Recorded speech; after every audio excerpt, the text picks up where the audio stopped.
Hello बच्चों, चलिए प्रश्न को पढ़ते हैं। शुद्ध जल का जल विभव और परासरण विभव होता है। पहला विकल्प है 100 और शून्य, दूसरा विकल्प है 0 और 0, तीसरा विकल्प है 100 और 100 और चौथा विकल्प है 0 और 0। सॉरी, 0 और 100।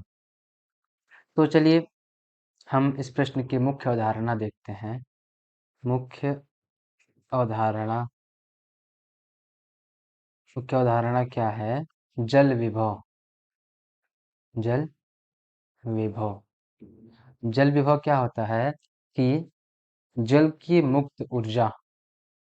जल की मुक्त ऊर्जा को मुक्त ऊर्जा को जल विभव बोलते हैं, या उसकी गतिज एनर्जी को हम क्या बोलते हैं? गतिज ऊर्जा को या मुक्त ऊर्जा को हम जल विभव बोलते हैं। अब हम आगे अपने प्रश्न में बढ़ते हैं। तो हमारा प्रश्न क्या है कि शुद्ध जल की परिस्थिति हमको लेकर चलनी है। यदि किसी तंत्र में, हम प्रश्न में देखते हैं कि यदि किसी तंत्र में जल की सांद्रता ज़्यादा होगी, अगर जल की सांद्रता ज़्यादा हुई तो क्या होगा कि जल में मुक्त ऊर्जा या गतिज ऊर्जा ज़्यादा होगी। जल में मुक्त ऊर्जा मुक्त ऊर्जा या इसकी क्या होगी? गतिज ऊर्जा ज़्यादा होगी। और हम क्या बोलते हैं कि जल की मुक्त ऊर्जा या गतिज ऊर्जा को हम जल विभव बोलते हैं। तो इसका क्या होगा? तंत्र का जल विभव जल विभव भी क्या होगा? ज़्यादा। ठीक। अब क्या होगा कि जब जल विभव ज़्यादा होगा तो अगर हम यहाँ पे शुद्ध जल लेते हैं, कौन सा जल लेंगे? अगर हम शुद्ध जल लेते हैं तो शुद्ध जल में क्या होता है? कुछ भी नहीं मिला रहता है, एकदम शुद्ध होता है। तो शुद्ध जल में क्या होगा कि शुद्ध जल में जल का जल विभव जल विभव क्या होगा? अधिकतम। अधिकतम जो कि क्या होगा? 0। ये होता है हमारा शुद्ध जल का जल विभव। अब हम आगे देखते हैं कि एक और हमारा भाग है प्रश्न का कि परासरण विभव परासर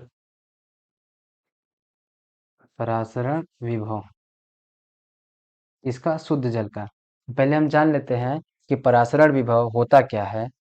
तो आइए समझते हैं कि परासरण विभव क्या होता है।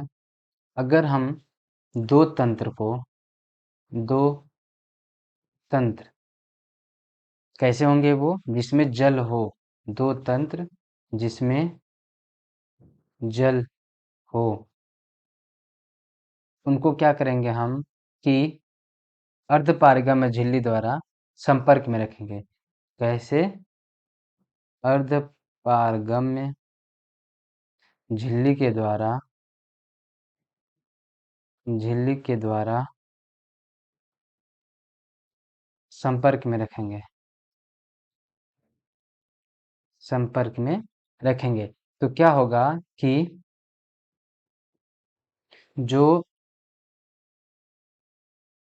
इसमें होगा क्या कि जो जल की शुद्ध गति होगी, शुद्ध गति इधर से किधर होगी?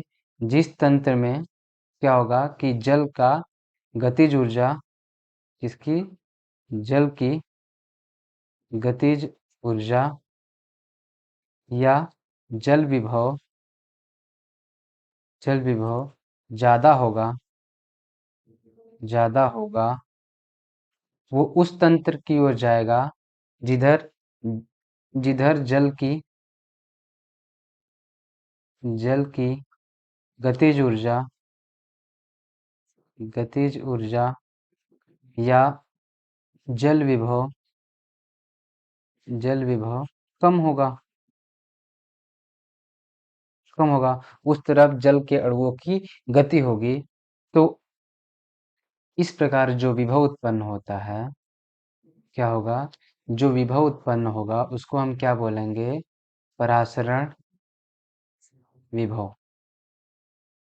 मतलब मैं क्या बोलना चाहता हूँ कि अगर जब दो तंत्र जिसमें जल भरा हुआ हो उसको अर्ध पारगम्य झिल्ली द्वारा आपस में संपर्क में रखेंगे, तो जल की जो शुद्ध गति होगी वो किधर होगी, जिस तंत्र में जल की गतिज ऊर्जा या जल विभव ज्यादा होगा उधर से उस तरफ गति होगी, जिधर जिस तंत्र की गतिज ऊर्जा या जल विभव कम होगा।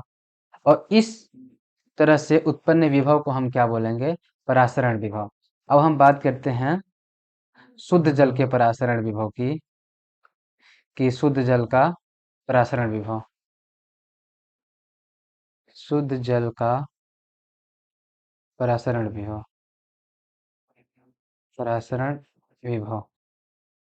और हमने पहले देखा है कि जो शुद्ध जल का क्या जो शुद्ध जल का जल विभव कितना होता है, जल विभव शून्य होगा इसका, जल विभव 0 होता है।